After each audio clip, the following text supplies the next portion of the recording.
Are you having trouble coming up with ideas? You just have to start drawing. I know how it feels strange to start a drawing without knowing exactly what you're going to draw. And you have to kind of break the tension with that. Get some stuff on the page. You have to look at the blank page. You got to start with a line. A lot of times I trace the existing plan. I draw overlines, and just tracing lets my mind start flowing. Just the act of starting something, starting to draw, it's going to open your mind and let you get your ideas flowing. Sometimes the ideas have to be pulled out, and other times they just come out so fast you can't keep up. But what you can't do is try to let the ideas evolve in your mind. You have to get them out on the page. If you try to perfect the idea in your head before drawing it, 90% chance of failing. Design ideas can't be perfected in our heads. We have to get them out onto the page. Getting out on the page allows you to alter your idea and refine it and make it better. And we get stuck in our heads and we start to think the same thing over and over and over again. And it's the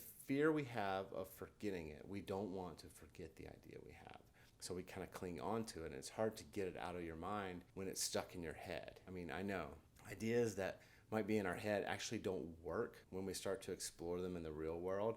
And it's important to get the idea out on paper so then you can start to refine it. Once they're out there, out of your mind, you're able to focus and create new ideas or refine the idea you have to make it a lot better. So sketch without thinking. Just kind of start drawing. The ideas are going to start to flow as you draw. And you'll never be struck by inspiration to draw and work out a problem. You have to sit down and start doing it. And that's where the motivation comes from.